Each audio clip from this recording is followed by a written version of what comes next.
የኤግዚት ኤግዛም ፈተና ሊሰጥ አንድ ሳምንት ብቻ ቀርቶታል። በዚህ ወቅት ብዙ ተማሪዎች የጭንቀት የፍርሃትና ግራ መጋባት ስሜት ሊሰማቸው ይችላል። ነገር ግን ይህ አንድ ሳምንት በትክክል ከተጠቀማችሁበት ውጤታችሁን በእጅጉ ሊያሻሽል ይችላል። ዛሬ ከፈተናው በፊት በፈተናው ቀንና በፈተናው ወቅት ማወቅ ያለባችሁን በጣም አስፈላጊ የሚባሉ ምክሮችን ማጋራችሁ ይሆናል።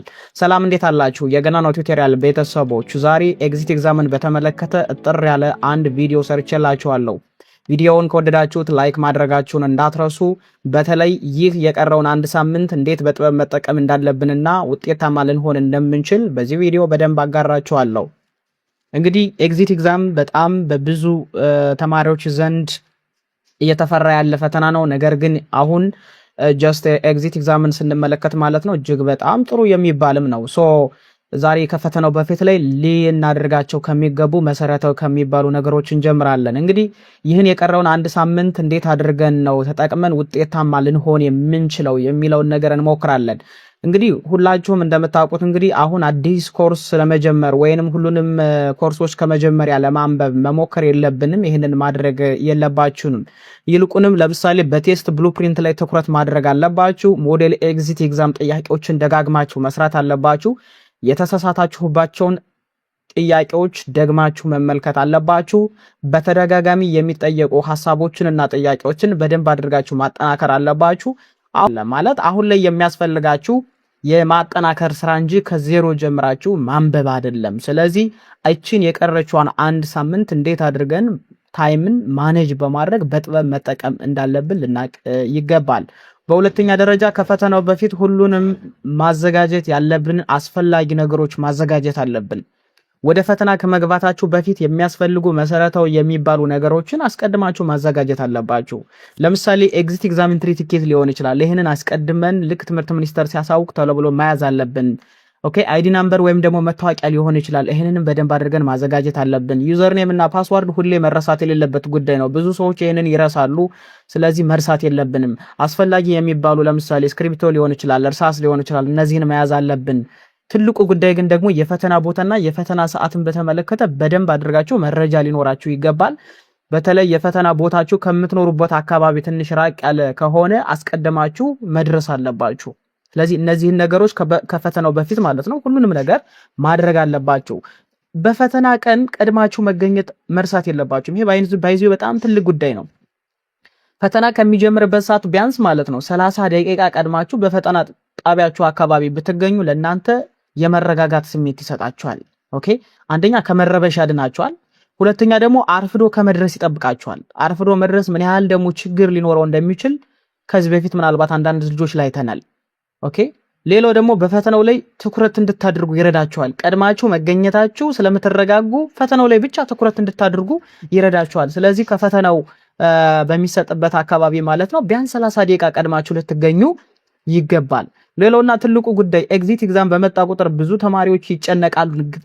ነገር ግን አትጨነቁ ነው የኔ ምክር፣ አትጨነቁ ነው። ለምን ብዙ ተማሪዎች የሚወድቁት በነገራችን ላይ እውቀት ስለሌላቸው ሳይሆን ከሚገባቸው በላይ ስለሚጨነቁ ነው። ስለዚህ ጭንቀት ትኩረትን ይቀንሳል። ኦኬ፣ ያነበባችሁትን እንዳታስታውሱ ያደርጋል።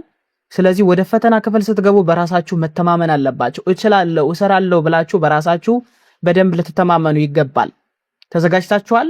እችላለሁ፣ እሰራለሁ ብላችሁ ብትገቡ በእርግጠኝነት ይህንን ጭንቀት የሚባለው ነገር አቮይድ ካደረጋችሁ ፈተና ላይ ጥሩ ውጤት ልትሰሩ ትችላላችሁ። ሌላውና ትልቁ ጉዳይ ደግሞ ከባድ ጥያቄ ላይ ጊዜ ማባከን የሚባል ነገር ላይ መኖር የለበትም።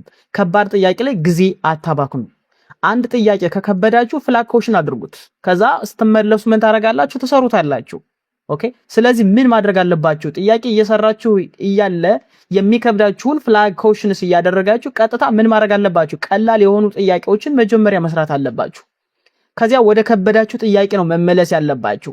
አንድ ጥያቄ ላይ ብቻ ተጣብቃችሁ በጣም ብዙ ጊዜ እየሞከራችሁ መልሶ አልመጣም ብላችሁ ጊዜያችሁን ካባከናችሁ በኋላ መስራት የሚገባችሁን ቀላል ጥያቄዎችን ሳትሰሯቸው ልትቀሩ ትችላላችሁ። ስለዚህ በተቻላችሁ አቅም ሁሌም ቢሆን ከባድ ጥያቄዎችን ፍላግ ኮሽን ላይ ያስገባችሁ ቀላል የሚባሉ ጥያቄዎችን ቀድማችሁ መስራት አለባችሁ። ይሄንን የምታደርጉ ከሆነ ጥሩ ነገር ታገኛላችሁ።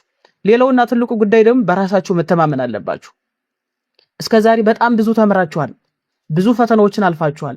ሞዴል ኤግዛም ተፈትናችኋል። ስለዚህ የኤግዚት ኤግዛም ጥያቄዎችም ከተማራችሁበት ውጭ በፍጹም አይደሉም። ስለዚህ የራሳችሁን ብቃትም ማቃለል የለባችሁ። እችላለሁ ብላችሁ በራሳችሁ መተማመን አለባችሁ። ኦኬ አብዛኛው የሚመጡ ጥያቄዎች ጀነራል ኮንሰፕት ላይ ዲፔንድ ያደረጉ ናቸው። ሶ ምርጫ ናቸው። እችላለሁ እሰራለሁ ብላችሁ በራሳችሁ ልትተማመኑ ይገባል። ስለዚህ በራስ መተማመን ትልቅ የሆነ ቫልዩ አለው ኤግዚት ኤግዛም ለሚፈተኑ ተማሪዎች ማለት ነው። ሌላውና ትልቁ ጉዳይ ግን በጋራ ለመስራት መሞከር የለባችሁ። ፈተናው ኮምፒውተር ቤዝድ ነው። ከፍተኛ ክትትል ይደረግበታል። ከፍተኛ የክትትል ስርዓት አለው። ሶ ለማጭበርበር መሞከር ጊዜን ያባክናል፣ ችግርም ሊፈጥር ይችላል። የእናንተንም ፈተና ሙሉ በሙሉ ዲስኳሊፋይ ሊያስደርግ ይችላል። ስለዚህ ሙሉ በሙሉ ትኩረታችሁን ማድረግ ያለባችሁ በራሳችሁ ስራ ላይ ብቻ መሆን አለበት። በራሳችሁ ሰርታችሁ በራሳችሁ ለማለፍ ምን ማድረግ አለባችሁ? በደንብ አድርጋችሁ መዘጋጀት አለባችሁ። ሌላው የኮምፒውተር ክፍሎችን መነካካት የለባቸው። ብዙ ተማሪዎች በፈተና ወቅት አሁን የማይገቡ የኮምፒውተር ክፍሎችን ይነካካሉ፣ ጊዜያቸው ይባከናል። ኤንድ አደርስ በፈተና ወቅት ያልተጠየቃችሁበትን ኦኬ ነገር መንካት የለባችሁ። የኮምፒውተሩን አንዳንድ ነገሮች በስህተት እንዳትዘጉት መጠንቀቅ አለባችሁ። ኮምፒውተራችሁን በስህተት እንዳትዘጉት መጠንቀቅ አለባችሁ። አንዳንድ ተማሪ በስህተት ዘግቶ ያውቃል። ችግር ከገጠማችሁ ወዲያውኑ ፈታኝ መምህራን ስላሉ ለነሱ ማሳወቅ፣ ከዛ በኋላ እነሱ ይህንን ችግር ይፈቱላችኋል። ስለዚህ አላስፈላጊ የሚባሉ የኮምፒውተር ፓርቶችን መነካካት የለባችሁም። ከኖርማሉ ከጥያቄው ላይ መውጣት የለባችሁም። ይህንን በደንብ አድርጋችሁ መረዳት አለባችሁ።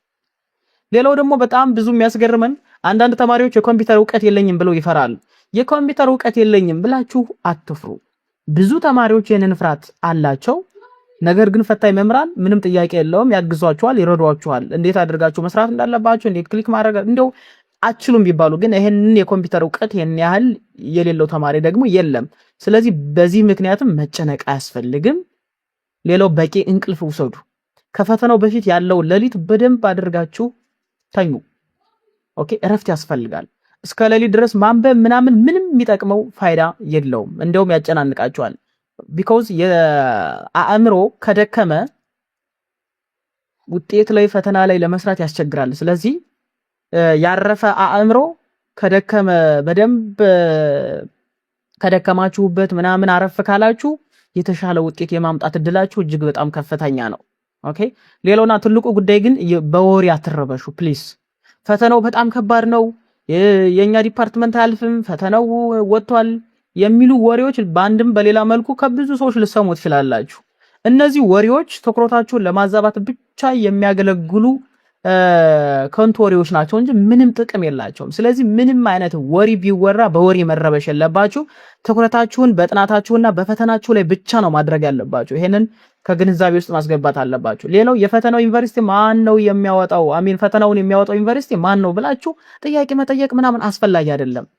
ኦኬ ምንም ልትጨነቁ አይገባም። ብዙ ተማሪዎች ፈተናውን ያወጣው ዩኒቨርሲቲ ማን ነው ብለው ይጨነቃሉ። ይህ ምንም አይጠቅማችሁም። ፈተናው የሚወጣው በተማራችሁ ትምህርት መሰረት ነው፣ በቴስት ብሉፕሪንት መሰረት ነው። ከመጀመሪያ ዓመት እስከ መጨረሻ ዓመት የተማራችኋቸው ትምህርቶች ላይ ሞር ፎከስ አድርጎ የሚወጣ ጥያቄ ነው። የትኛውም ዩኒቨርሲቲ ፈተናውን ያወጣው ከተማራችሁት ውጭ ፈተና አይወጣም። ስለዚህ የትኛው ዩኒቨርሲቲ ፈተናውን እንዳወጣው ምንም ሊያስጨንቃችሁ አይገባም፣ አስፈላጊም አይደለም። መጨነቅ አያስፈልግም። ሌላው ከመፈተን በፊት ምግብና ውሃን በደንብ በነገራችን ላይ መውሰድ አለባችሁ። ኦኬ ያ ማለት ግን በደንብ ጠግባችሁ ብሉ ማለት አይደለም። በጣም ጠግቦ መብላትም ችግር አለ። በጣም ብዙ ውሃ መጠጣትም አንዳንድ መሰረታዊ የሆነ ችግር ሊያመጣ ይችላል። ግን በተቻለ አቅም እረፍት ካደረጋችሁ በኋላ ምግብ መመገብ አለባችሁ፣ ውሃ መጠጣት አለባችሁ። ምቾት በሚሰጣችሁ መጠን ብቻ መውሰድ አለባችሁ እነዚህ ነገሮች። ኦኬ ይሄ በጣም መሰረታዊ ጉዳይ ነው። ሌላውና ትልቁ ጉዳይ ግን ድጋሚ ለምትፈተኑ ተማሪዎቻችን ማለት ነው፣ ቀደም ብላችሁ መፈተናችሁ ድክመት አይደለም። በነገራችን ላይ ኦኬ ድክመት አይደለም። እንደውም አሁን በተቃራኒው አሁን የፈተናውን ሂደት በደንብ ስለምታውቁ ጥሩ ውጤት ለማምጣት ይጠቅማችኋል። ከዚህ ቀደም ስህተታችሁን ምናልባት ልታረሙት ትችላላችሁ። ከዚህ በፊት የሰራችሁትን ስህተት ዛሬ ላይ ልታረሙት ትችላላችሁ። ተምራችኋል በደንብ አድርጋችሁ። ስለዚህ ይሄንን ድጋሚ ለምትፈተኑ ተማሪዎች ማለት ነው ይህ እድል የተሻለ ውጤት ለማውጣት የሚገኝ ጥሩ የሆነ እድል ነው። ስለዚህ ያለፈውን ውጤት እያሰባችሁ መጨነቅ የለባችሁም። ከባለፈው ስህተታችሁ ተምራችሁ በዚህ ሲዝን በዚህ ፈተና ጥሩ ውጤት ለማምጣት መሞከር አለባችሁ ማለት ነው። ይሄንን የምታደርጉ ከሆነ እጅግ በጣም ጥሩ ውጤት ልታመጡ ትችላላችሁ ማለት ነው። ስለዚህ እንደ መጨረሻ እንደ መልእክት ምንድነው የምለው፣ ኤግዚት ኤግዛም የሚያልፉት ብልሆች ብቻ አይደሉም፣ የተዘጋጁ የተረጋጉ በራሳቸው የሚተማመኑ ተማሪዎች ናቸው። የቀረውን አንድ ሳምንት በአግባቡ ብትጠቀሙ፣ በራሳችሁ ብትተማመኑ፣ በፈጣሪም ብትተማመኑ በእርግጠኝነት እነግራችኋለሁ ፈተናውን በጀግንነት ታልፋላችሁ። ትጋፈጣላችሁ ብቻ አይደለም ታልፋላችሁ።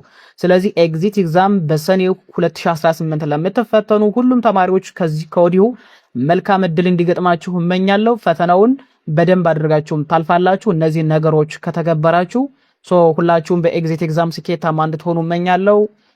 እስካሁን ድረስ አብራችሁኝ ስለቆየሁ እጅግ በጣም አመሰግናለሁ። የገናኖ ቤተሰብ ያልሆናችሁ ካላችሁ ሰብስክራይብ የሚለውን በተን በመጫን ቤተሰብ መሆናችሁን እንዳትረሱ። ይህ ቪዲዮ ደግሞ ለብዙ ሰዎች እንዲደርስ ማለት ነው ጀስት ላይክ ማድረጋችሁን እንዳትረሱ፣ እንዲሁም ደግሞ ሼር ማድረጋችሁን እንዳትረሱ። ኦኬ ቪዲዮን ከወደዳችሁት ላይክ አድርጉ፣ ለጓደኞቻችሁ አጋሩ። እንዲሁም ደግሞ ተጨማሪ የኤግዚት ኤግዛም ምክሮችንና ሞዴል ኤግዛም ጥያቄዎችን ለማግኘት ቻናሉን ሰብስክራይብ ማድረጋችሁን እንዳትረሱ። ስለነበረን ጊዜ ቴንኪዩ። መልካም እድል ለሁላችሁም እመኛለሁ። ባይ ባይ።